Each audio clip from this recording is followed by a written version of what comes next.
Sequência do Santo Evangelho segundo São Mateus. Naquele tempo disse Jesus às turbas esta parábola: O reino dos céus é semelhante a um homem que semeou boa semente em seu campo. Enquanto, porém, os homens dormiam, veio o seu inimigo, semeou o joio entre o trigo e retirou-se. Quando a erva cresceu e deu fruto, apareceu também o joio. Então os criados do pai de família foram ter com ele e lhe disseram: Senhor, porventura não semeaste boa semente em teu campo? De onde vem então o joio? Respondeu-lhes ele: Algum homem inimigo fez isto. Perguntaram-lhe os servos: Queres que vamos arrancá-lo? Não, respondeu ele, para que não suceda que, tirando o joio, arranqueis juntamente com ele o trigo. Deixai crescer um ao outro até a ceifa, e no tempo da ceifa direi aos segadores: Colhei primeiro o joio, e atai-o em feixe para o queimar. O trigo, porém, recolhei-o em meu celeiro. Em nome do Pai, do Filho e do Espírito Santo. Amém. Caríssimos irmãos, caríssimos fiéis, o Evangelho de hoje, Nosso Senhor termina dizendo que Ele vai congregar o trigo, congregar. O que congrega? A caridade congrega. Enquanto que o joio Ele vai amarrar, atar, como um bandido que a gente bota uma algema, atado. E o joio será lançado no fogo. Nossa Senhora em Fátima, depois de falar às crianças, abriu-se uma luz, saiu da mão dela, dia 13 de julho, e abriu a terra. E eles viram, como num oceano de fogo, mergulhados neste fogo estavam os demônios e as almas. Estas eram como brasas transparentes, negras e bronzeadas, tendo formas humanas. Elas flutuavam neste incêndio, elevadas pelas chamas que saíam delas mesmas, como nuvens de fumaça, com nuvens de fumaça. Elas recaíam por todos os lados como fagulhas nos grandes incêndios, sem peso nem equilíbrio, no meio de gritos, gemidos de dor e de desespero, que causavam horror e fazem tremer de medo. Nesse momento, as pessoas escutaram Lúcia dizer: Ai, Nossa Senhora! Eles não viam nada, mas escutaram Lúcia dar esse grito. Os demônios, continua Lúcia na sua descrição, se distinguiam por formas horríveis e repugnantes de animais apavorantes e desconhecidos, mas transparentes como carvões negros em brasa. Esta visão não durou senão um momento, graças à Santíssima Virgem, que já os havia prometido de levá-los ao céu, sem o que, diz Lúcia, teríamos morrido de medo. Vocês viram o inferno, disse Nossa Senhora, o inferno para onde vão as almas dos pobres pecadores. Para salvá-los, Deus quer estabelecer no mundo a devoção do Imaculado Coração. Então, nada mais urgente do que propagar essa devoção, para evitar que um grande número de almas, que eles viram cair como flocos de neve, numa tempestade de neve, caindo no inferno.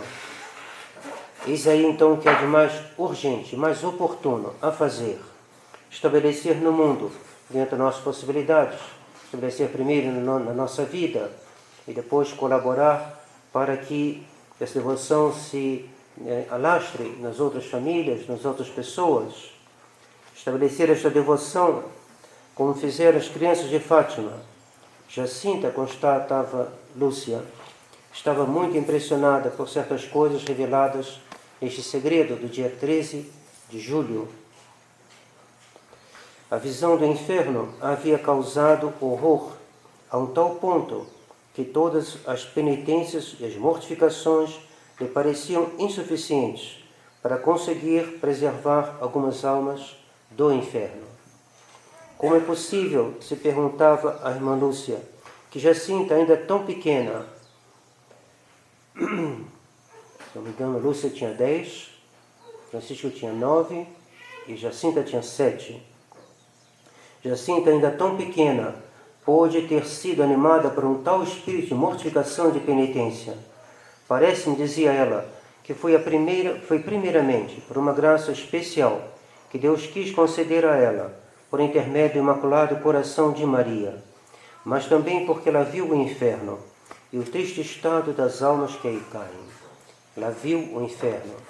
Nós devemos vê-lo também, lendo essa descrição que acabamos de ver, estudando nosso catecismo, estudando o que Nosso Senhor diz nos Santos Evangelhos, estudando o que a Igreja define sobre o inferno. São Bernardo dizia que nós devíamos, pela meditação, ir frequentemente, todos os dias, se possível, ao inferno, nesta vida, pelo pensamento, para não ir para aí depois desta vida. Uma pessoa que tem uma fé viva, como a Jacinta, vê imediatamente o laço entre o pecado e o inferno. Jacinta, ao ouvir palavras demasiadamente livres e que alguns se gloriam de pronunciar, ela cobria o rosto com as mãos e dizia: "Oh meu Deus!" Então essa gente não sabe, então, que dizendo essas coisas, eles correm o risco de irem para o inferno? Perdoai-as, meu Deus, e convertei-as. Certamente elas não sabem que isto ofende a Deus. Que tristeza, meu Jesus! Eu rezo por eles. E ela então repetia a oração que Nossa Senhora ensinou: ó meu Jesus, perdoai-nos, livrai-nos do fogo do inferno. E a continuação: do fogo do inferno. O céu, o inferno, esses dois termos possíveis de nossas vidas. Para quem chegou ao uso da razão, só essas duas opções: ou céu ou inferno, pois o purgatório terminará no momento do juízo final. Ou a gente será o bom trigo, que será congregado na caridade e no céu, ou a gente será joio, que a gente morre em pecado mortal, que será enfaixado, amarrado. O joio, ou seja, as almas que morreram em pecado mortal, serão atadas em feixes para serem queimadas. Atadas. Os liberais pensem bem nessas palavras. Atadas. Eles que falam de liberdade, liberdade, liberdade. Liberdade, de que liberdade falam eles? A liberdade deles são essas palavras demasiadamente, livres, a qual fazia alusão Jacinta. Esses modos de viver demasiadamente livres, este amor chamado livre, que conduz ao inferno. Oh meu Deus, então essa gente não sabe o que está dizendo, não sabe que com essas coisas elas correm o risco de irem para o inferno. Façamos penitência, caríssimos irmãos, pois nós somos filhos de Adão e Eva, e mesmo depois do batismo, as raízes do pecado original, as feridas desse pecado permanecem em nós. Daí a necessidade de se confessar com frequência. A gente arranca um mato, a raiz fica na terra. E a gente arranca um pouco da raiz, mas fica ainda alguma coisa.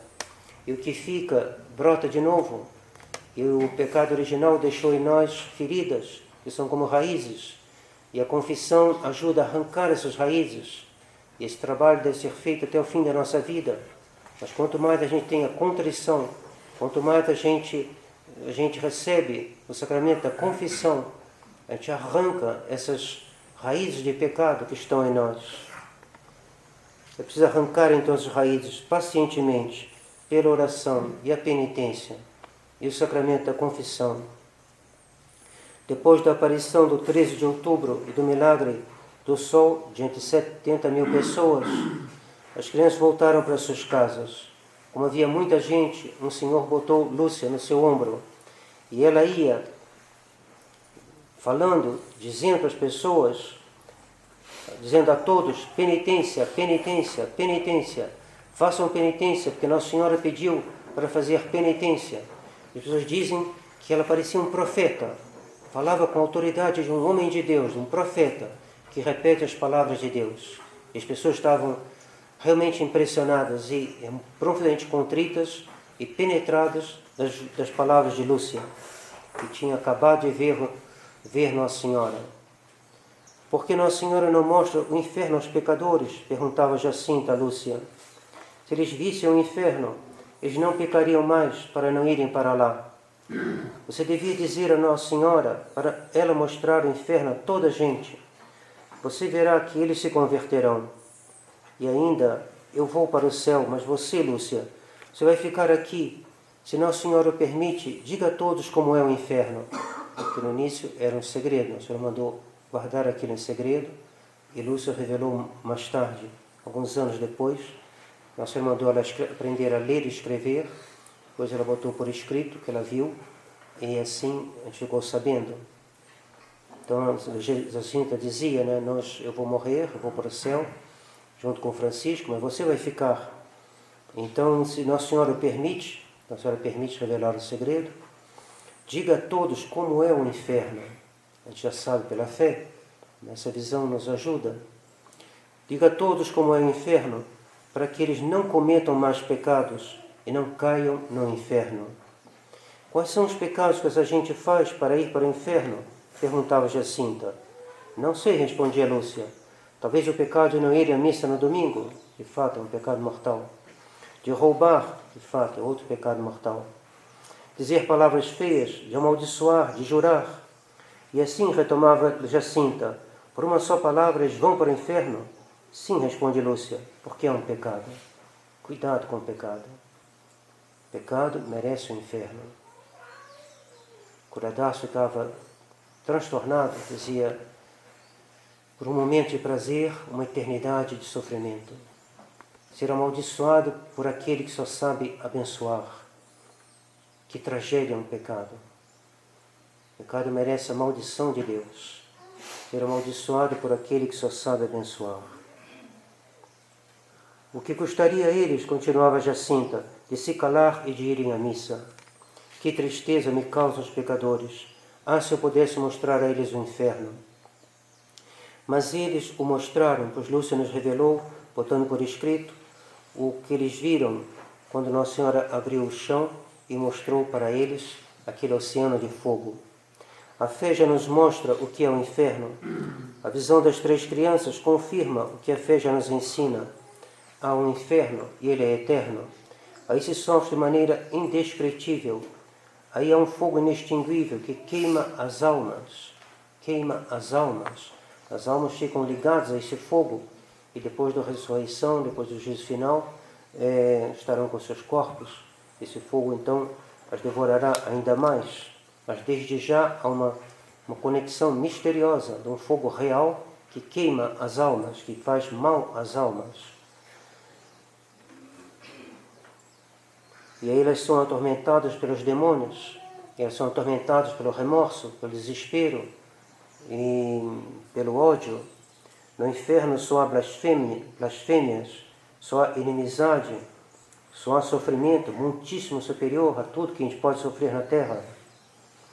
Para evitar de ir para o inferno, devemos crer em Deus Nosso Senhor, em tudo que Ele nos revelou e tudo que Ele nos ensina através da Santa Igreja.